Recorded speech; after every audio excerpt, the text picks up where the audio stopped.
Hey everyone, I'm Anxiety Offline, back in today for a quick video. In this one, we got kind of a deck review / overview of Razor decks. So these are made by my homie Brandon. He's a very talented fingerboarder and craftsman. I'm really excited to talk about these decks today. We're gonna go over 3 of them, so get a drink, get comfortable, and let's get rolling. So I have 3 different decks here, and I have a low popsicle 34mm, I have a high popsicle 32mm, and I also have an old school 29mm. So some of the things these decks have in common is going to be number 1, their amazing craftsmanship.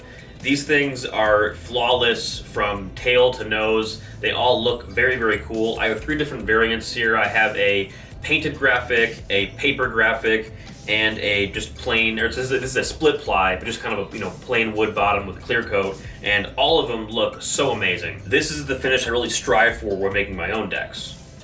And one more thing they have in common is going to be a shorter wheelbase, and I did measure it, and on the higher deck it's about 50mm, and on the shorter deck it's about 48mm. So the first one I want to talk about in depth is going to be the low popsicle 34 that I have here. It has a very realistic looking shape and concave. It's super mellow and definitely kind of flat. There's really not much concave at all, but it's still very poppy and definitely very snappy as well. It has a really cool split ply with a beautiful finish. And the split ply is very, very smooth. You honestly cannot even feel it. It's really crazy. It's like so smooth. It feels like it's all just one solid ply. So I gotta say, this deck right here is fun, but very, very challenging, at least for me. Between the short wheelbase and the low kicks, I'm not sure if it's quite the absolute end-all deck for me, but if you like a short wheelbase or if you like a mellow concave, it's definitely one you should check out. The next one I want to talk about is the high popsicle 32. This one has a very cool Charlie Brown graphic on there, which I like a lot. This one has a more exaggerated shape. It has kind of a medium concave, I would say. Definitely more aggressive dips. The concave is just deep enough but it doesn't get in the way. And I like that the dips kind of give the concave kind of a very defined feeling. And it also has a tapered tail. Now this one for me is very snappy and very responsive. I like the slightly longer wheelbase a lot. It's definitely very addicting to play around with. For me, this is kind of the perfect shape and concave. So I want to get a nice real wear one and set it up on dynamics and kind of get it rolling really nice. I like the shape and concave definitely quite a bit. This one is definitely super fun. Highly recommend it if you like more of a medium shape, medium concave, kind of medium overall deck. All right, the last one we're gonna talk about today is going to be the old school 29mm. Back to the low shape, but even though it's a low old school shape, it has a raised nose. I've seen a lot of old schools with just flat noses, and this is an old school, but it's got a raised nose, I think is pretty cool. Now this one, just like the 34 popsicle, is low, so it's definitely kind of, it's definitely very flat, definitely very mellow, but at the same time, very poppy and very snappy. It's challenging, but super fun, and I like this shape a lot.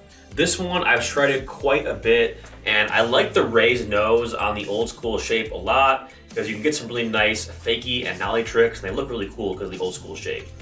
It is a very cool, very unique deck, and I love the graphic on this one. It's a painted, stenciled graphic, but just it looks super cool with the clear coat on there too, kind of gives it some depth and just super aesthetic looking. I love the way this one looks. I would love to get one in the high mold in this old school shape. I think that would kind of be really cool to play around with. So Brandon is the homie. He is very good at fingerboarding too. Definitely give him a follow on Instagram at Razor Decks. He posts clips on his story pretty much all the time. He's always shredding, always doing really cool, unique tricks as well. And I can definitely kind of feel his style come across in these boards because they kind of really enable you to do some very low technical tricks, which I do see a lot in his stories. And like I said before, if you're into shorter wheelbase decks or more mellow decks, definitely check them out. But even if you're not, they have the high shape as well, which I personally really, really like. Having a lot of fun with it, so I recommend that one as well. And overall, the craftsmanship of this brand is just super, super on point. Nice packaging as well, tons of stickers, tons of extras. So if you want to really support the scene and get an awesome fingerboard from an actual fingerboarder,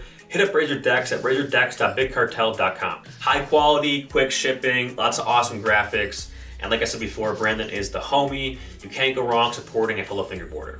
And that being said, check out my website as well, anxietyoffline.com. I offer a full array of concrete obstacles, tuning, grip tape, and now some of my own decks as well, Probably thanks to Brandon and a lot of the knowledge he shared with me. I really do appreciate that. So that brings us to the end of another video. I got a lot more in store, so hit that subscribe button. I noticed that like 95% of the people who watch the videos are not subscribed. So if you made it this far, hit that button down below. I make new content every single week. I got tons of it going back as well. So check out some of the older videos, leave some likes, leave some comments. I appreciate all the support way, way more than you know. So hopefully I'll see you in the next video. Either way, keep shredding, stay up. Peace.